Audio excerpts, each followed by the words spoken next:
आता गुरुजी जाणार आणि मग धावत धावत जायचं कुठे? पोटात भूक लागलेली असते.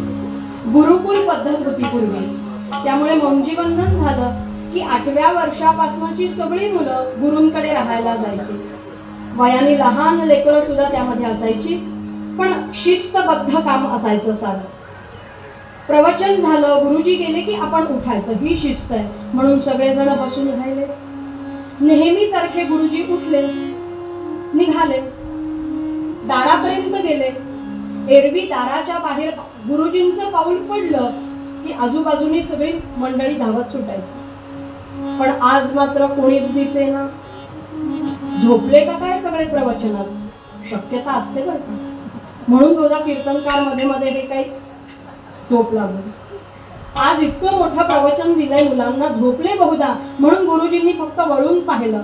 सगळे जागे होते, एकमेकांशी बोलत होते. आणि गुरुजी म्हणाले, अरे जेवायला जायचं नाही का? भूक लागली नाही? एक शिष्य उठून उभा राहिला आणि म्हणाला, गुरुजी आज पोट भरलंय. प्रवचन ऐकता ऐकताच पोट भरलंय. अहो तुम्ही जे वर्णन करत होतात ना, काशीचं वर्णन करत होतात, वाराणसी क्षेत्राचं वर्णन करत होतात, ते ऐकता ऐकता देहभान विसरून गेलोय. काशीवास महतीला, काशीवास महतीला, ऐकून या तद्विचार मनी सुचला. शिष्य म्हणती गुरुजींना, शिष्य म्हणती गुरुजींना, वाराणसी जाऊनीच पाहू चला. राम राम हरे हरे राम राम राम राम हरे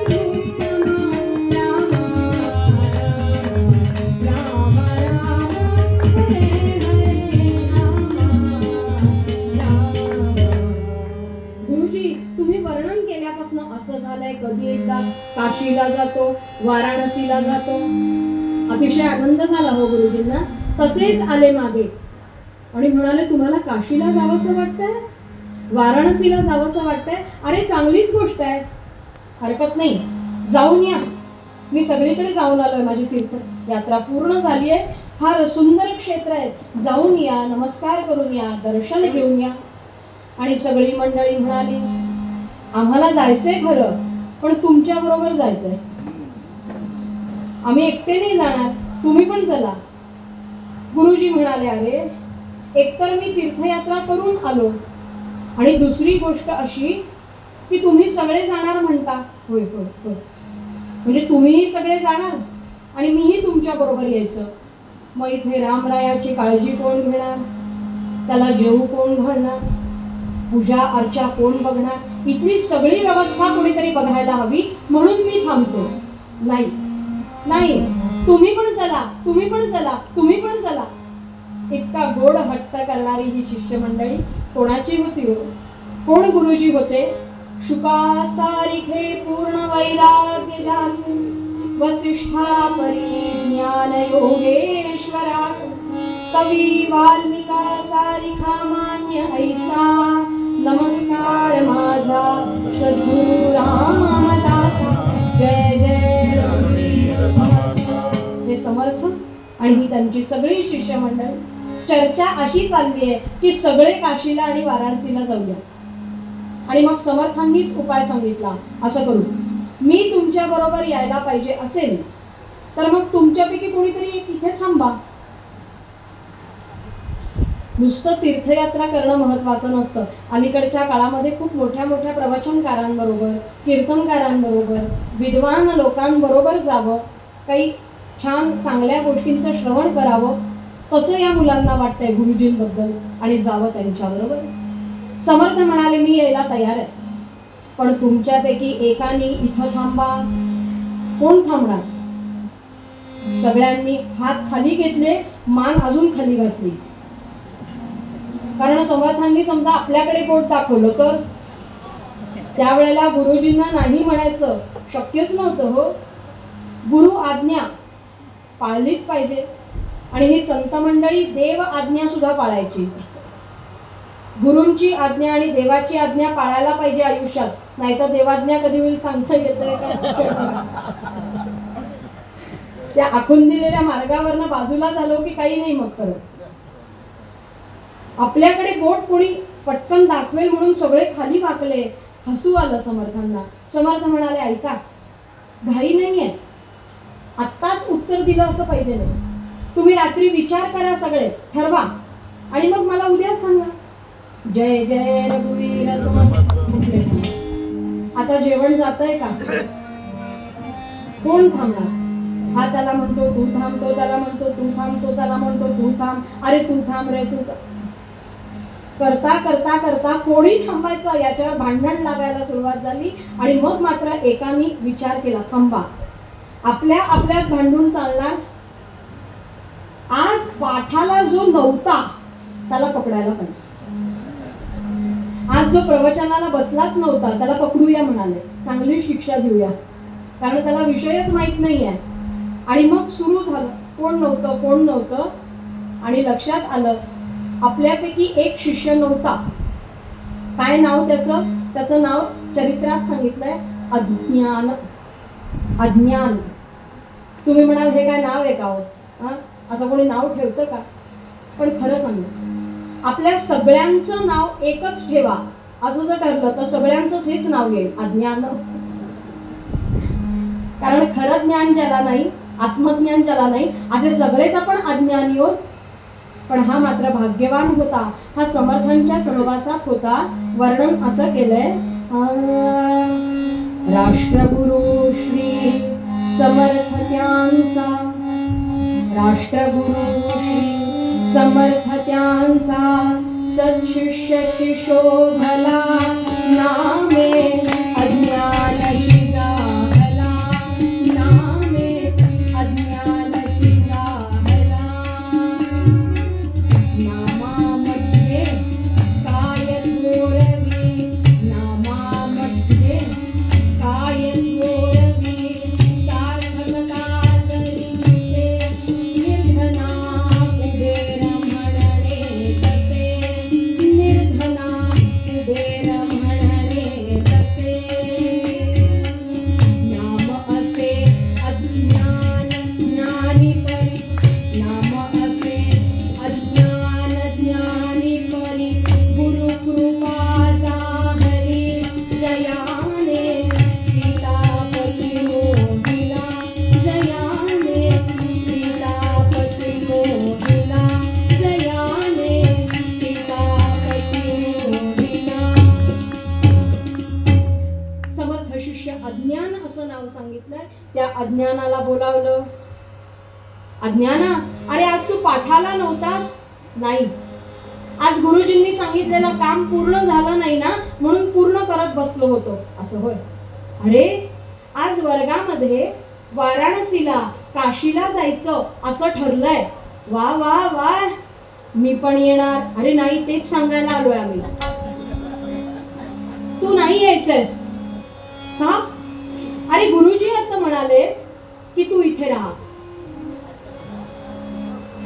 असं होय? तो म्हणाला, गुरुजी म्हणाले असतील तर मी इथे राहतो.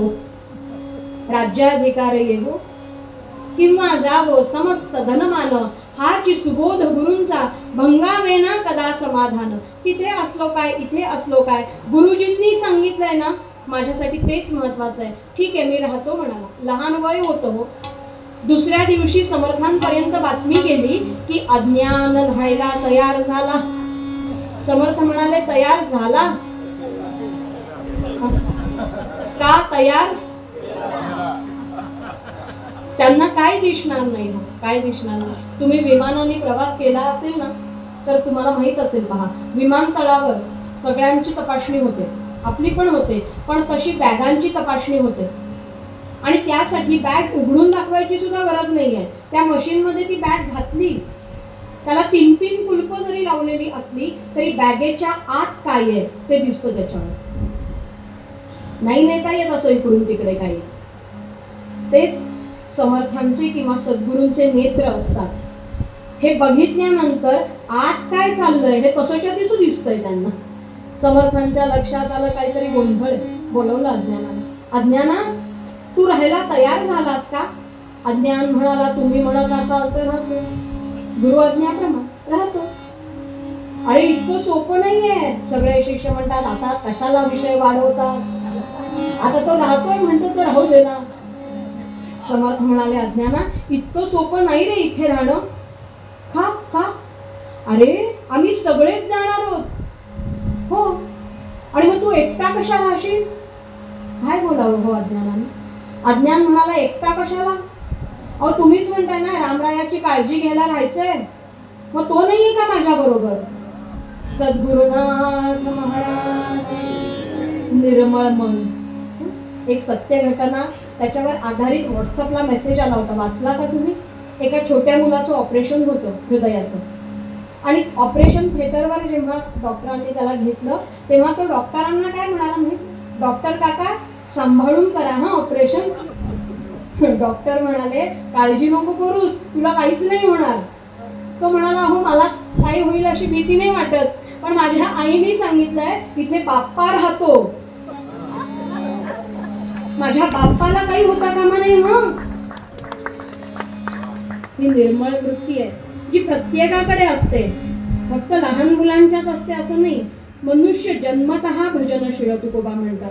नंतर मग विषयांची काजळी अशी काही घट्ट होत जाते, हे सगळं विसरलं जातं. तो अज्ञान होता, नावानी फक्त अज्ञान होता. तो म्हणाला, गुरुजी ज्याच्या साठी राहायचं तो माझ्या बरोबर असणार, घाबरायचं कशाला? समर्थ म्हणाले, आहे खरं, आहे खरं, पण तरीही अज्ञाना इथं राहायचं सोपं नाही. झालं सारखं तेच तेच तेच. शिष्य म्हणाले, गुरुजी राहतोय तर राहू दे, थांबरे जर थांब. अज्ञाना इथं राहायचं किती अवघड आहे माहितीये? खूप कामं करायला लागतात. किती कामं? समर्थ सांगती अज्ञाना, जाणीवा हेची ठेवी मना. समर्थ सांगती अज्ञाना, जाणीवा हेची ठेवी मना. प्रभाती उठोनी सत्वारी, काकड आरती तुची करी. प्रत्यही स्मरुनी स्वदीक्षेला, मागुनी आणि दीक्षेला. करुणिया पाप सिद्धिया, भोजन झाली रामाला. भोजन झाली रामाला. भोजन झाली रामाला. अज्ञाना सकाळी उठल्यापासून कामांना सुरुवात आहे. एका मागे एक, एका मागे एक इतकी कामं सांगितली की सगळ्या शिष्यांना वाटलं झालं, सगळा ठरवलेला प्लॅन. आता अज्ञान नक्की म्हणणार मी राहत नाही, पक्का होता. तो म्हणाला, गुरुजी सगळी कामं करेन. नक्की? अहो तुम्हाला वाटतंय ना मी करेन, मग मी करेन. माझ्यावर विश्वास असण्यापेक्षा माझ्या सद्गुरूंचा माझ्यावर विश्वास आहे. आयुष्याला केवढं मोठं बळ आहे. तुम्ही म्हणताय ना मला जमेल, मग मला नक्की जमणार, मी करणार, मी राहतो. समर्थांनी सगळी कामं सांगितली आणि म्हणाले, अज्ञाना लक्षात ठेव हा, भरपूर कामं करायला लागणार आहेत. अरे तू म्हणतोस रामचंद्र आहेत, पण कामांच्या वेळेला मात्र तूच आहेस ना, सगळं तुलाच करावं लागेल. अज्ञाना सगळी कामं कर. एखाद वेळेस असं होईल बाळ की एखादं काम राहून जाईल, दमून जाशील, नाही जमणार. एखादं काम राहिलं तरी चालेल हो, पण लक्षात ठेव एक काम मात्र कधीच चुकवायचं नाही. माझ्या रामाला जेव घातल्याशिवाय तू जेवायचं नाहीस. एखाद दिवस असा जाऊ दे की कुठलंच काम झालं नाही, पण रामाला जीव घातल्याशिवाय तू जेवणार नाहीस, मला वचन दे. आपले सद्गुरू आपल्याकडे इतकं आर्ततेने काहीतरी मागताय.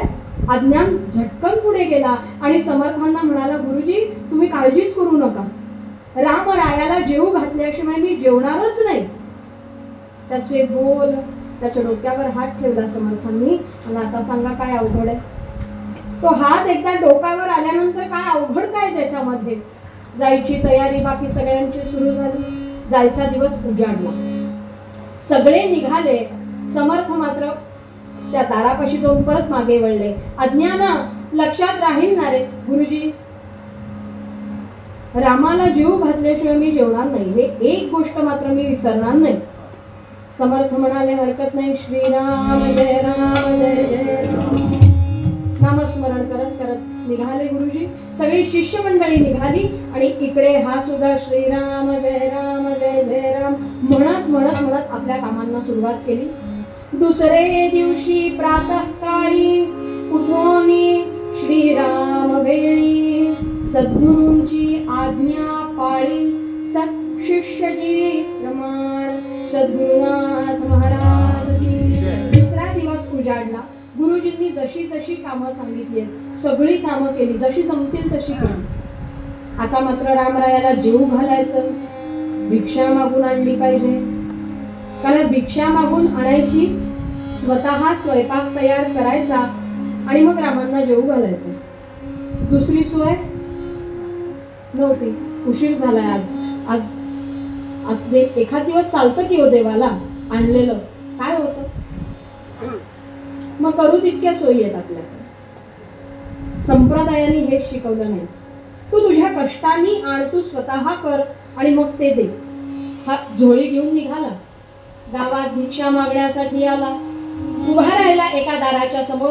प्रभाते मनी राम चिंतित जावा, पुढे वैखरी राम आदी वदावा. सदाचार हा थोर सांडून येतो, जगी तोचितो मानवी धन्य होतो.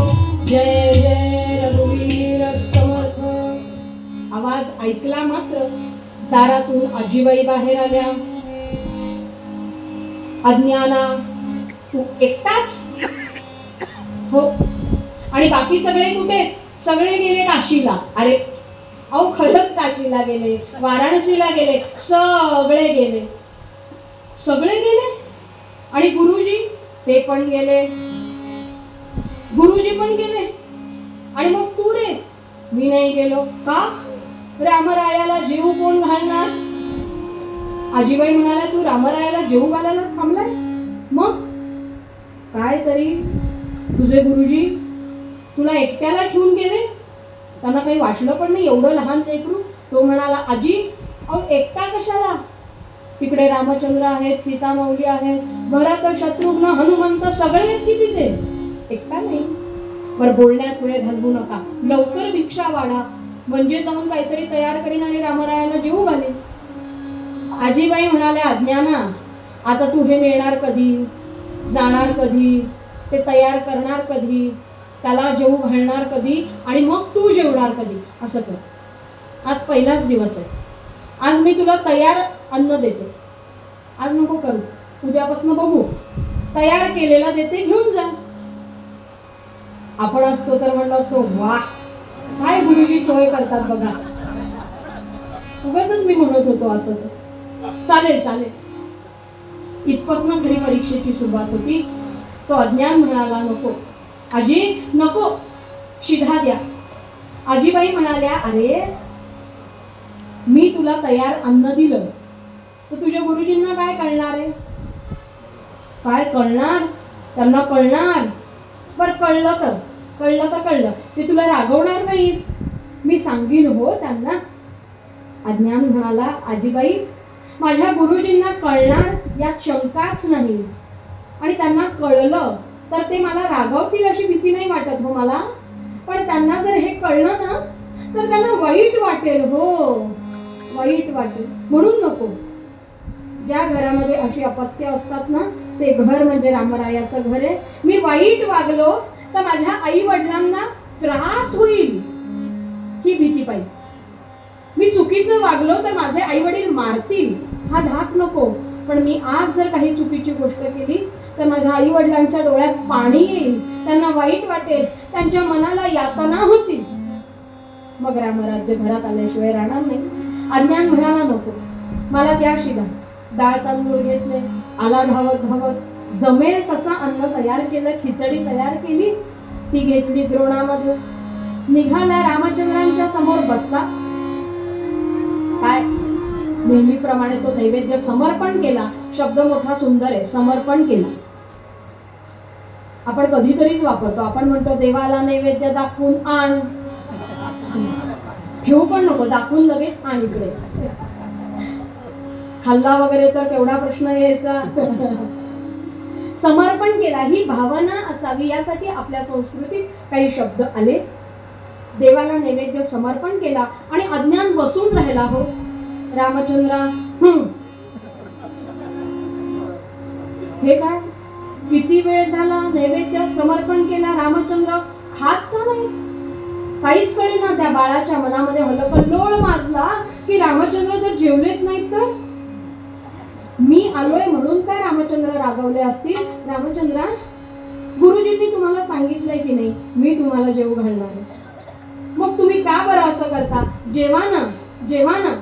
काही केल्या रामचंद्र येईना. याचा जीव वरखाली होऊ लागला. नाही जेवले तर काय करायचं. आणि लहान मुलावर आई जे जे प्रयोग करते, वडीलधारी मंडळी जे प्रयोग करतात ते सगळे त्यांनी तिथे केले. आला नाही तर बघा आता, काही खरं नाही तुमचं. तरी नाही आले, काय कारण असेल. मी तिकडे तोंड करू का म्हणजे तुम्ही जेवाल का. सगळं झालं. नाही जेवले रामचंद्र. गुरुजींनी सांगितलं रामरायाला जेवायला घातल्याशिवाय तू जेवू नकोस. आता पर्याय एकच उरला. त्या दिवशी अज्ञान देखील जेवला नाही. पाणी घेतलं एवढंच, जेवला काही नाही, खाल्लं काही नाही. तो दिवस गेला. दुसऱ्या दिवशी जेवले का हो रामचंद्र. 1 2 3 4 5 ऐसे क्रमिता सप्तदिन श्रीराम करीना भोजन निश्चयाचे बळ एकवटून प्राणर्पीण बोलला. रामा आता आज कशी उठायची ताकद नाही. हा देह काय असा तसा जाणारच आहे, पण माझ्या गुरु आज्ञेचं पालन झालं नाही. किती वाईट वाटेल गुरुजींना. आज 7 दिवस झाले मी तुम्हाला उपाशी ठेवलं. आज मात्र मी इथून जाणार नाही. आज तुम्ही जेवला नाहीत ना तर मी तुमच्या या चरणावरती माझं डोकं आपटून प्राण देईन. लक्षात ठेवा, निर्वाणी गोविंद राहे मागे पुढे, काहीच साकडे पडो नेती. मनाचा निर्धार केला बाळाने. तो नैवेद्य समर्पण केला. वाट बघतोय रामचंद्र खातील. रामचंद्र जेवायची शक्यताही दिसेना आणि तेव्हा मात्र तसाच पुढे झाला. तिथपर्यंत गेला. एकदा त्या रामरायाच्या मुखाकडे पाहिलं. मनाला यातना होतायत की मी तुला उपाशी ठेवलं होतं. रामराया, माझ्या गुरूंनी दिलेली आज्ञा मी पाळू शकलो नाही. काय करू. आता नाही माघार घेणार. पुढे झाला आणि आपलं डोकं आता रामचंद्रांच्या चरणावरती आपटणार. इतक्यात खालून हात आला. राम सर्वांगी सावळा, हेम अलंकार पिवळा, नाना रत्नांची आमाळा, अलंकार शोभाती. बघतच राहिला हो त्याच्याकडे, बघतच राहिला आणि अज्ञान म्हणाला देवा. रामचंद्र म्हणतात अज्ञाना, वेडा आहेस का रे तू. अरे दगडाचा देव कधी जेवतो का. अज्ञान म्हणाला दगडाचा देव कधी बोलतो का. तुम्ही बोलताय, मला माहितीये हा फक्त दगड नाहीये, याच्यामध्ये तुम्ही आहात म्हणून तो गुरुजींनी मला इथे ठेवलं ना. रामचंद्रा, इतकी परीक्षा पाहिली, 7 दिवस तुम्हाला उपाशी ठेवलं. त्याच्या यातना होतात, तुम्ही जेवून घ्या पहिले. ही सगळी संत मंडळी, हा अज्ञान म्हणजे नामदेव महाराजांच्या संत परंपरेमध्ये शोभावा असा ना हो. पांडुरंगाला जेवू घातलं नामदेव महाराजांनी आणि जेव्हा दामाशेट्टींना कळलं ना की प्रत्यक्ष येऊन अन्न खाल्लं नामदेवाच्या हातचं, तेव्हा दामाशेट्टींनी भांडण केलं पांडुरंगापाशी की पांडुरंगा, माझ्या मुलाने तुला जेवू घातलं यात आनंदच आहे, पण तू येऊन जेवलास म्हणजे मी तुला इतके दिवस उपाशी ठेवलं ना रे. खरंच नाम्याने तुला जेवू घातलं याची मला साक्ष दे. आणि आज कथा संत परंपरेत सांगतात की पांडुरंगाच्या मुखातून तुपाची धार दिसली दामा शेट्टींना. तो दगडाचा देव सुद्धा जेवतो, कारण तो नसतोच दगडाचा, त्या चैतन्य म्हणून तरी या ठिकाणी आलो. त्या राम लल्ला म्हणून नजर हटत नाही का, ते चैतन्य आहे याची जाणीव आहे. अज्ञानाला अतिशय आनंद झाला, म्हणाला या जेवून घ्या इतका दिवसाचा उपास. रामचंद्र म्हणाले हे एवढं कोणासाठी आणलंय? म्हणजे का? तुमच्यासाठी, सीता माऊलीसाठी, भरत शत्रुघ्न लक्ष्मणासाठी आणि हे हनुमंतासाठी. सगळे बसले जेवायला, सगळे बसले. देव भक्तीचा भावाचा भुकेला सगळे जेवायला बसले, मात्र हनुमंत बसेना. रामचंद्र म्हणाले हनुमंता जेवायला ये.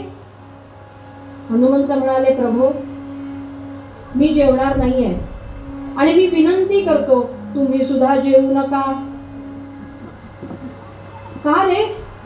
हे जेवण महागात पडणारे पुढे.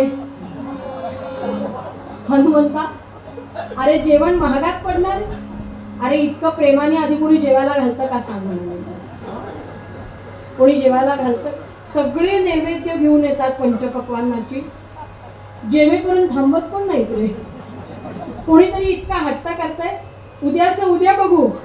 खरं भगवंत असं न करणारे ना, उद्याचं उद्या बघू, आज जेव. नको म्हणाले नाही येणार. माझी आज्ञा पाळणार नाहीस? हनुमंतांनी हात जोडले, येऊन बसले. कसे बसे 2 घास खाल्ले, तो दिवस सरला. आणि आता असंच चित्र सुरू झालं की अज्ञानाने नैवेद्य समर्पण करावा आणि सगळ्यांनी सहज जेवायला यावं. अज्ञानाने स्वतः जेवण करावं. अज्ञानाला याच्यामध्ये काही वेगळं घडतंय याची जाणीवच नाहीये. त्याला असं वाटतं गुरुजी हे रोजच करतायत आणि ही जबाबदारी फक्त माझ्यावर दिली, विशेष ती काय याच्यामध्ये. आयुष्य असंच जगायचं असतं. सहज जाता जाता प्रपंच करता करताच हा परमार्थ करायचा असतो. हे सद्गुरूंनी इतकं भिनवलंय. अज्ञान म्हणतो हे चाललंय ते बरोबर. बरेच दिवस गेले आणि एक दिवस घडली घटना अशी की जेवायची वेळ झाली तरी सुद्धा जेवायला काही आलं नाही, नैवेद्य नाही, काही नाही. देवाला सुद्धा सवय होते हो आपली. माणसांना जर एकमेकाची सवय होत असेल, त्या वेळाची जर सवय होत असेल, तर ठराविक वेळेला जर आपण त्याला भेटायला गेलो तर तो सुद्धा आपली वाट बघतो. प्रयोग तर करून बघूया. का असं म्हणलं की परमार्थामध्ये एकच वेळ असावी, नामस्मरणाची साधनेची एकच वेळ असावी, कारण ती वेळ हे शरीर तयार करतं आपल्यासाठी. शरीरही तयार होतं, तसं ते तत्व सुद्धा आपली वाट बघत असतं. तसं झालं. जेवायचं काय? रामचंद्र म्हणाले लक्ष्मणा जाऊन बघ आज जेवायला मिळणार का नाही. लक्ष्मण निघाले. बघितलं तर काय उठलाच नव्हता आज हा. अज्ञाना अरे काय झोपलायस काय? भिक्षा मागितलीस का नाही? आज जेवायचं काय? ग्लानीत होता आणि फक्त असाच आवाज. लक्ष्मण पुढे झाले, हात लावला तर चटका बसेल इतका ताप होता. तसंच उचललं, रामचंद्रांसमोर ठेवलं, पिवलं पाणी दिलं, बसवलं. रामचंद्र म्हणाले अज्ञाना झालं काय? मला आज बरं वाटत नाही. अरे मग भिक्षा मागायला कोण जाणार आहे? मला माहित नाही. म्हणजे प्रभू इतके दिवस झाले हे सगळं असं चाललंय. मग ऐसे क्रमिता काही दिन सकलांसी बोले अज्ञान. काय? आयते करिता भोजन एकटा मी कष्ट करी. हनुमंतरायांनी तिथूनच रामचंद्रांकडे पाहिलं. सांगत होतो जेवू नका, परवडणार नाही. ऐकलं नाही, भोगा कर्माची फळ. मग रामचंद्र म्हणतात अज्ञाना आता काय करायचं रे? आहे उपाय आहे. काय काय? तरी उद्यापासून मातोश्रीने करावे भोजन. हनुमंताने सडा सम्मार्जन ऐसी कामे करावी. सगळ्यांना काम करू दे की, सगळ्यांना करू दे. रामचंद्र म्हणाले अगदी बरोबर आहे. हं? बरोबर आहे, बरोबर आहे. काय काय करूया सांग. मातोश्रींना भोजन करायला सांगा, हरकत नाही. हनुमंताला सडा संमार्जन चालेल. आणि ह्या तिघांना साफसफाई करू दे, सरपण आणू दे, काहीतरी कामं करू दे. भिक्षा काय करायची मग? भिक्षा मी मागतो म्हणाला. कारण गुरुजींनी सांगितलंय ना तुम्हाला जेवू घाल. मी भिक्षा मागून आणली आणि जरी आईंनी स्वयंपाक केला तरी जेवू घातला कोणामुळे? कारण मी भिक्षाच आणली नाही तर जेवू कुठून घालतो. त्यामुळे मी माझं काम चुकवणार नाही. रामचंद्र म्हणाले हनुमंता ऐकलंच सारं ऐकलं, पण अज्ञाना, अरे तू सगळ्यांना काम दिलंस, मला तुम्हाला नाही देणार.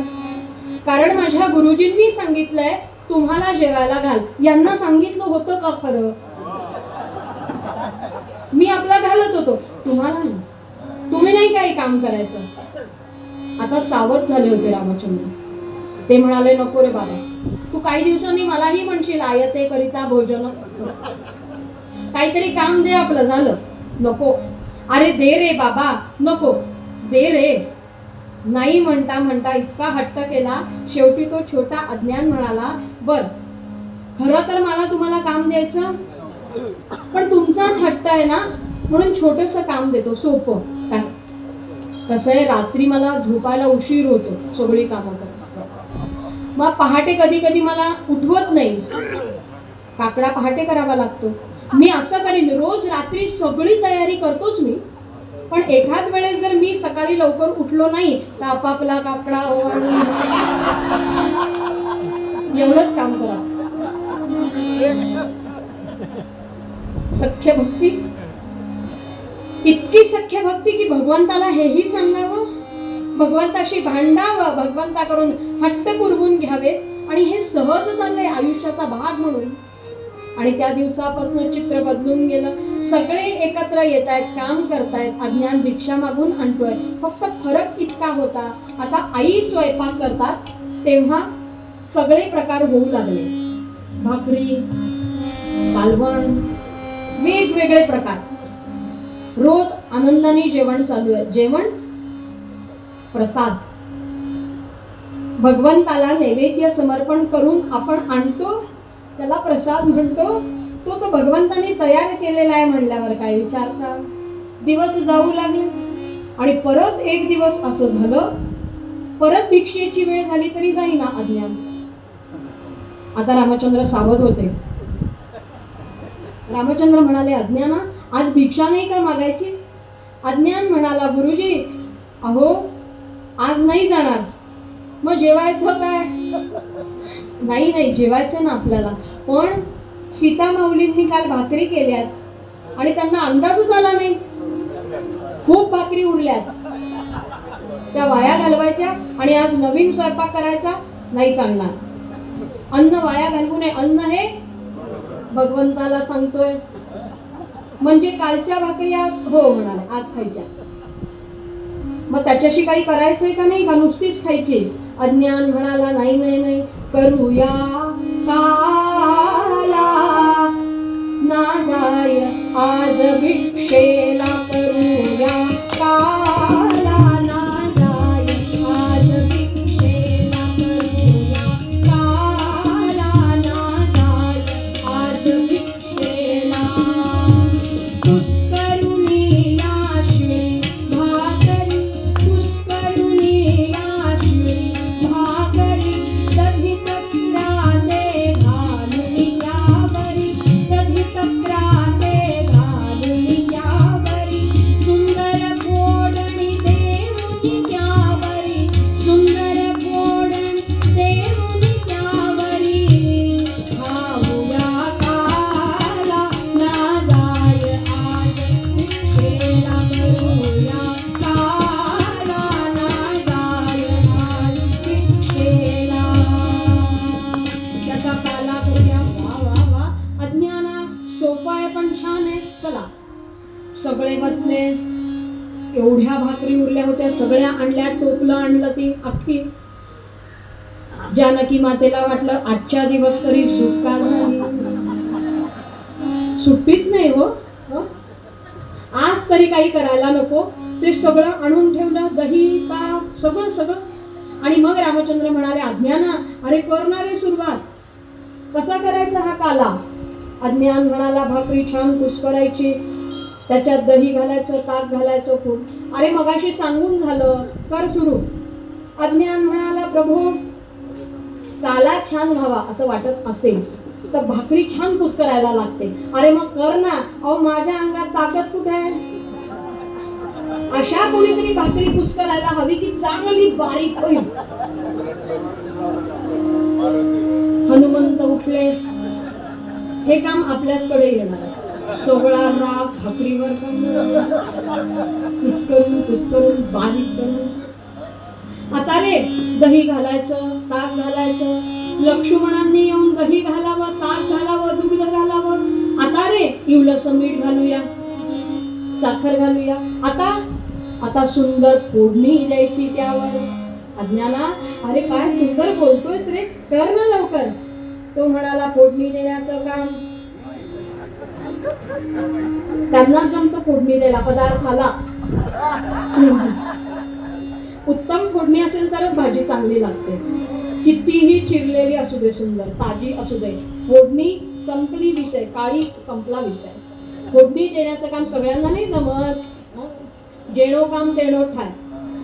अज्ञानाने सांगावं, आईला सांगा फोडणी द्यायला. सीतामाऊली उठले, सुंदर अशी खमंग अशी फोडणी दिली. तो काला जो हलवतोय अज्ञान, इतका सुंदर त्याचा सुगंध येतोय. प्रत्येकाला असं वाटतं हा काला कधी खाऊ. प्रत्येकाला तो काला दिला. आता अज्ञान सुद्धा त्या सगळ्यांबरोबरच जेवायचा. सगळे बसले, तो काल्याचा घास घेतला प्रभूंनी हातामध्ये आणि मुखापर्यंत नेला. आणि समोर बसलेल्या अज्ञानाकडे लक्ष गेलं. त्याच्या डोळ्यातून गळा अश्रू वाहताय.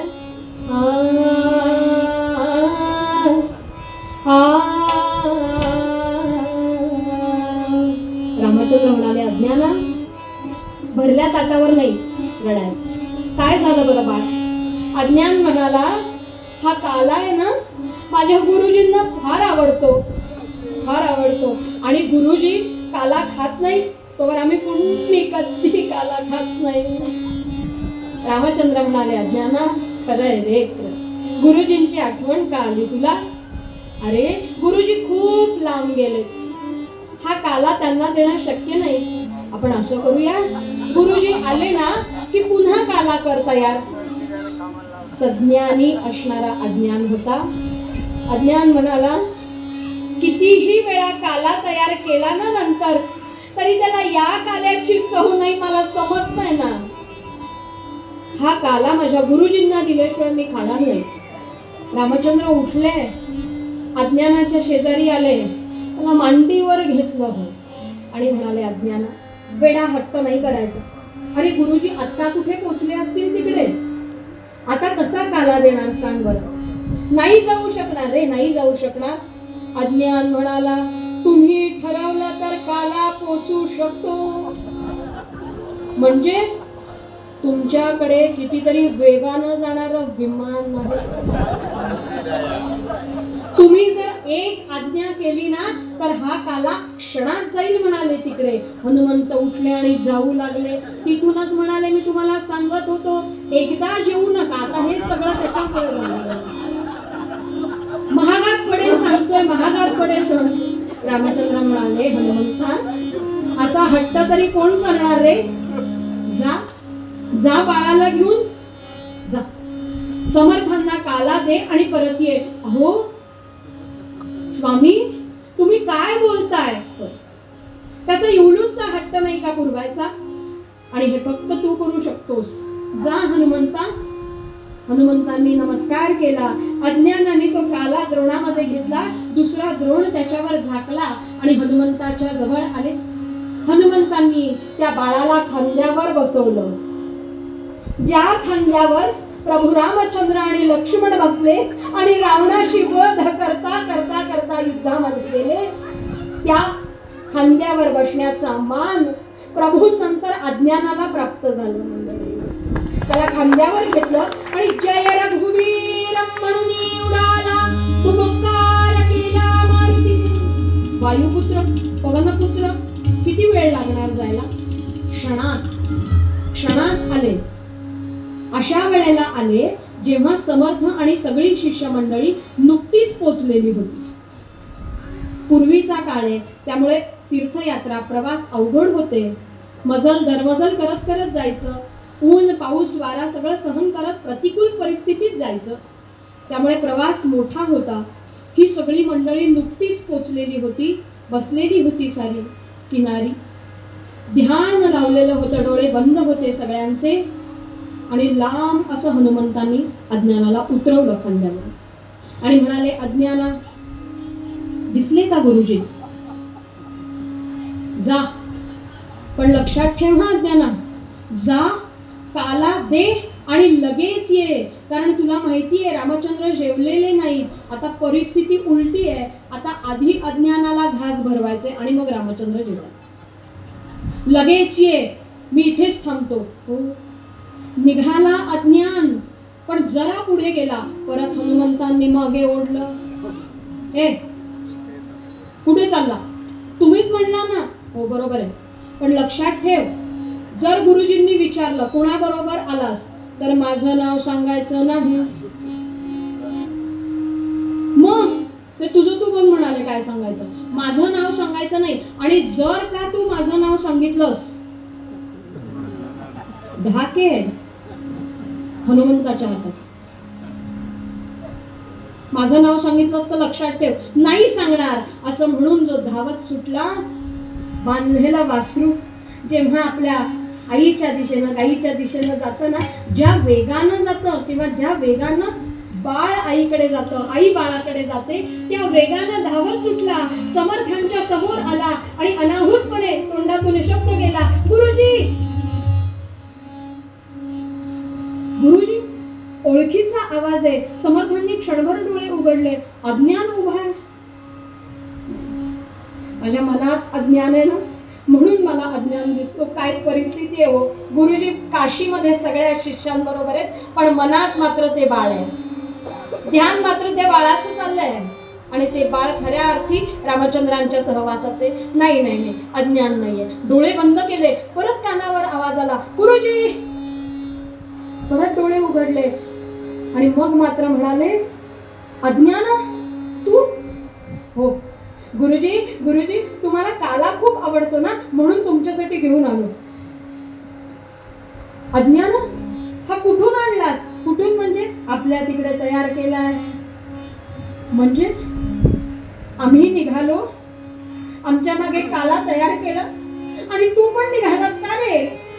नाही तू असा कसा निघेन? तुम्ही मला सांगितलं होतं ना रामरायासाठी थांब. अहो मी तिथेच थांबलोय. मी तुमच्या मागोमाग नाही निघालो. मग मी आत्ताच निघालो. मग आत्ता निघालो आणि मग इथे कधी आलास? आत्ताच आलो. अज्ञाना खरं सांगणार आहे बा, कधी निघालास? अहो आत्ताच निघालो आणि आत्ताच पोचलो. तुम्हाला खोटं वाटतंय का? हा काला बघा, बघा हा काला किती ताजा आहे. आत्ताच केलाय तिथे आणि म्हणून तुमच्यासाठी आणला. तो काला पाहिला मात्र, त्याचं दर्शन पाहिलं मात्र, त्या प्रसादाची जाणीव झाली समर्थांना. आणि पुढचं वाक्य समर्थांनी उच्चारलं, अज्ञाना तू कोणाबरोबर आलास? कावरा बावरा झालेला अज्ञान इकडे तिकडे बघतो. आता काय सांगू? आता जर मी नाव सांगितलं तर मला काय करतील माहित नाही ते. पण आता नाही सांगितलं तर गुरुजी पुढे कसं खोटं बोलणार? काय करू? मनाची द्विधा अवस्था व्हायला लागली आणि अनाहूतपणे अज्ञान मनात विचार करतो, त्यांनी सांगितलंय नाव सांगू नको, बोट दाखवू नको. आता कुठे सांगितलंय नाव सांगू नको? सांगितलंय बोट दाखवू नको असं नाही सांगितलं. म्हणून ज्या दिशेला हनुमंत उभे होते त्या दिशेला बोट दाखवलं बाळांनी आणि म्हणाले, त्यांच्या बरोबर आलो. हे ऐकलं मात्र तो काल्याचा द्रोण तिथेच बाजूला ठेवला आणि समर्थ धावत सुटले त्या झाडाच्या दिशेने.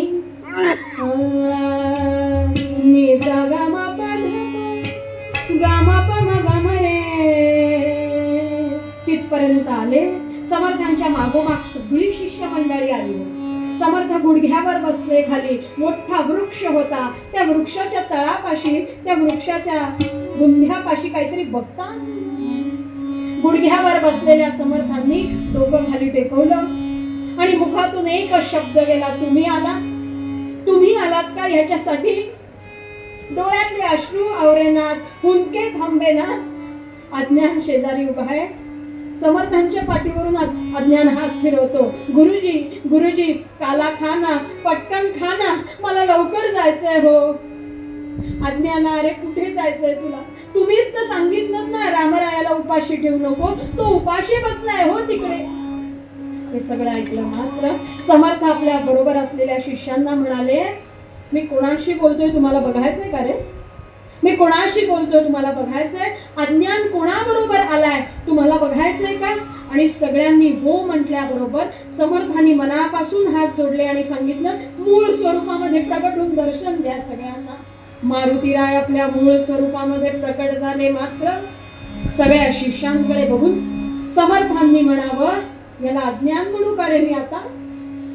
हनुमंतराय म्हणतात, समर्थ तुम्ही झटकन काल्याचा प्रसाद घ्या. अहो रामचंद्र जेवायचे थांबलेत, आम्हाला लवकर जायचंय.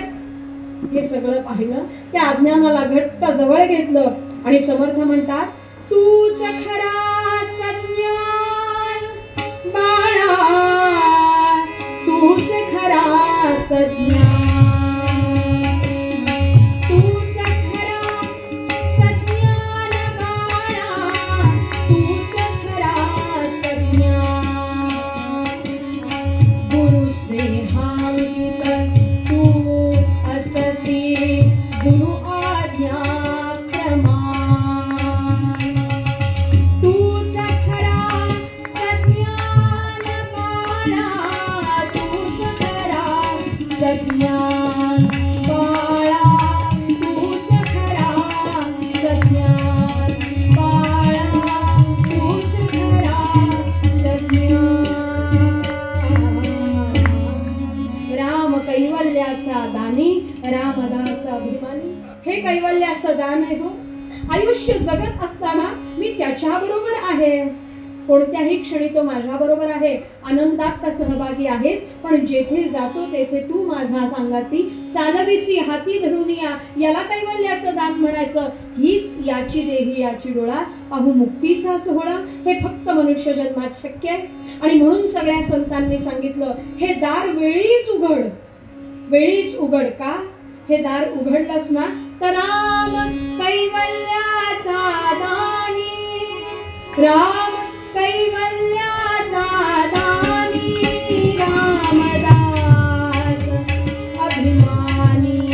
राम धावा, राम धावा, राम जीविता विसावा, राम जीविता विसावा, राम जीविता विसावा. आणि परत हा प्रभू माझ्या जीवीचा विसावा व्हावा, कैवल्याचं दान त्यांनी मला द्यावं. यासाठी सगळ्या संतांनी जो मार्ग सांगितला तोच समर्थांनी सांगितला.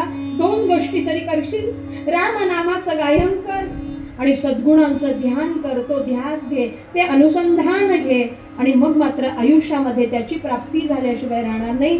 आज कीर्तनाला समारोप करताना, विराम देताना हेच फक्त मागणं रामचंद्रांपुढे मागूया, समर्थांपुढे मागूया, मारुतीरायांपुढे मागूया की या मार्गाने वाटचाल करण्याची बुद्धी, शक्ती तूच आम्हाला दे. ते नामाचं गायन, रामचंद्रांच्या सद्गुणांचा आणि चरित्राचा ध्यास, त्याचं अनुसंधान आयुष्यातून घडावं. याचसाठी आज प्रार्थना करू आणि आज या ठिकाणी कीर्तनाला थांबू. पण तत्पूर्वी इतकी सुंदर सेवा श्रीराम सेवा मंडळाच्या वतीनं या ठिकाणी निगडीमध्ये प्राप्त झाली.